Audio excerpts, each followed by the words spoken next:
Hello, dolphin families. Welcome to another edition of Bedtime Stories with Mrs. Moudry. And I'm here at home with our new family member, Stella. And Stella wanted to join me for a story this week.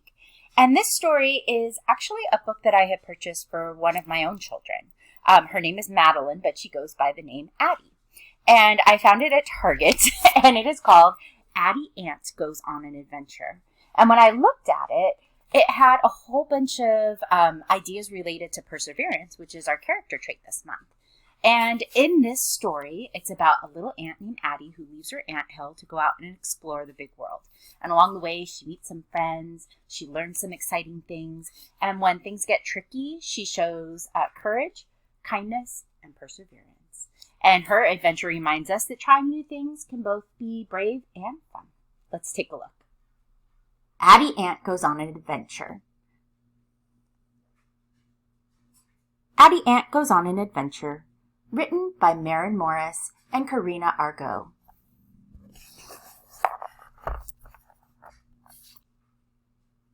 Addie Ant was quite happy in the tomato bed she lived in with her Aunt Gertie and Aunt Zelda, but she had always longed to adventure her way across the great big garden to the far side of the shed, where the watermelons and sunflowers grew.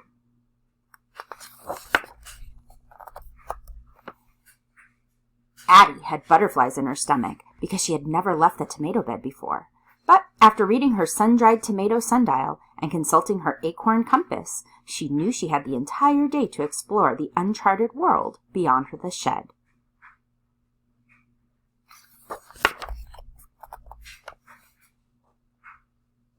Addie tightened her backpack straps and began her descent down the creeping oregano vine in the garden gravel. Once her legs touched the ground, Addie had marched on, as ants are known to do. And then she has her aunt saying goodbye here.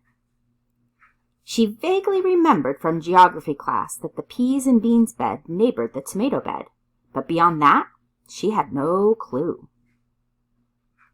And looking at this garden bed over here, what do you think they're growing? I see some orange tops and some green stalks. Maybe carrots.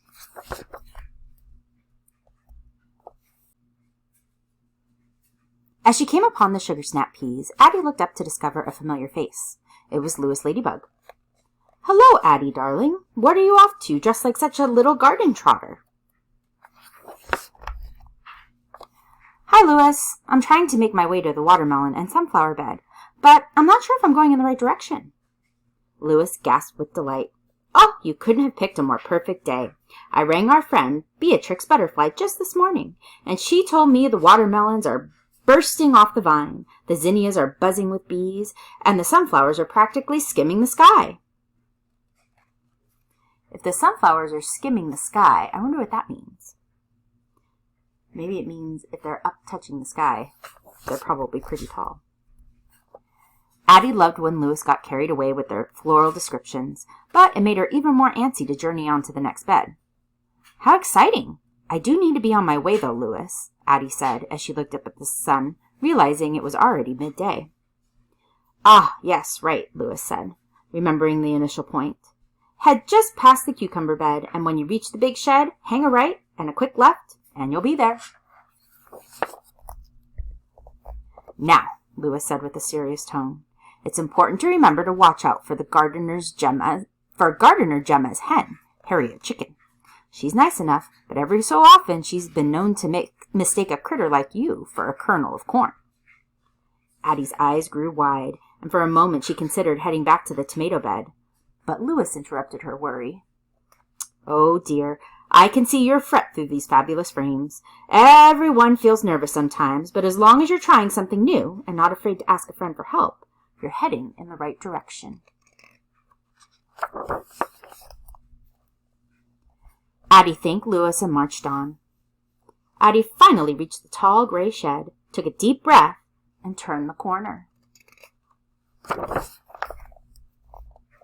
For once, Louis had not exaggerated, not even a little bit. There were giant green-striped globes positively falling over the walls of the watermelon bed.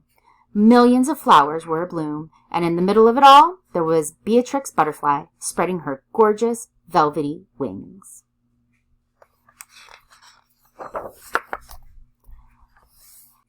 Addie, Beatrix breathlessly cooed.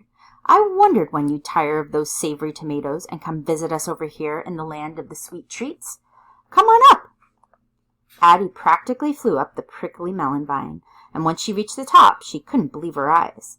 It wasn't just a bed of watermelons. There were strawberries and blueberries, and the blackberries were gleaming indigo in the sun. Addie lifted up a perfect ant-sized wedge of juicy watermelon and took a chomp. It wasn't just delicious. It was ant-tastic. Maybe that's another way of saying fantastic. Addie must have lost track of time, because in her melon haze, she hadn't even realized that the sun had begun to set. Oh, Beatrix, Addie yelped as she gulped down her last bit of blueberry. How will I make it home before dark? Beatrix confidently straightened her antenna and assured Addie, Not to worry. I've packed some takeaway treats for you and your aunts, and I've also drawn you a map to the Cricket Express.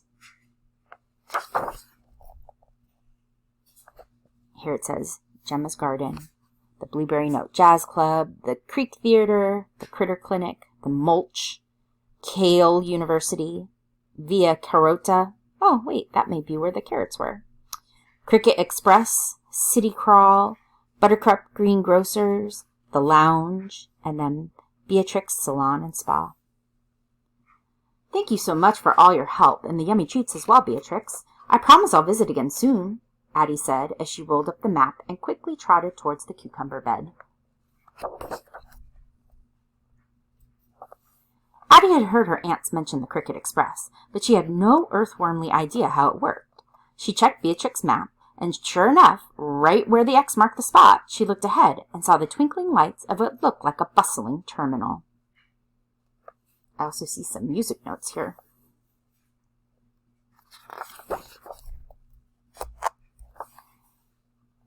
Addie nervously walked up to the counter and asked the uniformed cricket, excuse me, how do I get back to the tomato bed? The very hairsprayed teller looked at Addie, popped her bubblegum, and pointed a long nail down a row of crickets with what appeared to be baskets on their backs. She said distractedly, Tomato bed, 2 hops away. Look for Cleo. She'll take care of you, hun.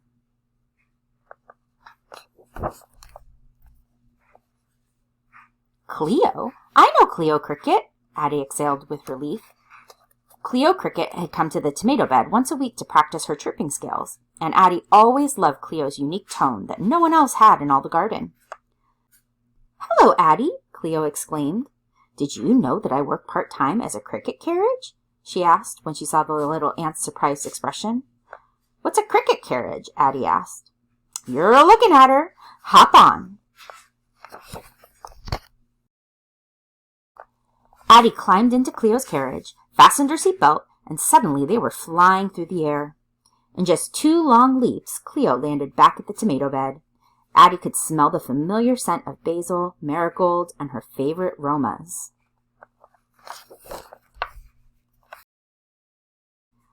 Tired from the day, Addie slid out of the carriage, thanked Cleo for the ride, and headed toward the glowing hill she called home, where her Aunt Gertie and Aunt Zelda would certainly be simmering a bisque on the stove. After filling up on a supper of warm tomato soup and a dessert of all of Beatrix's treats, Addie's aunts tucked her into bed. Before Addie knew it, she was already fast asleep, dreaming of her next big adventure.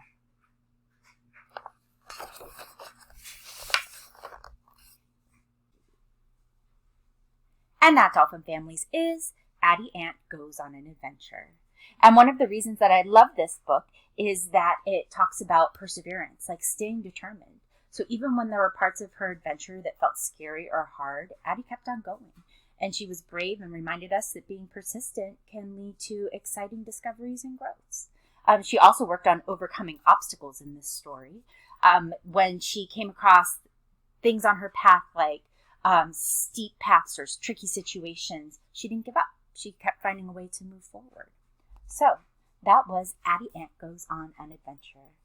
Thanks for joining me, Dolphins, and I look forward to seeing you next week for a new bedtime story.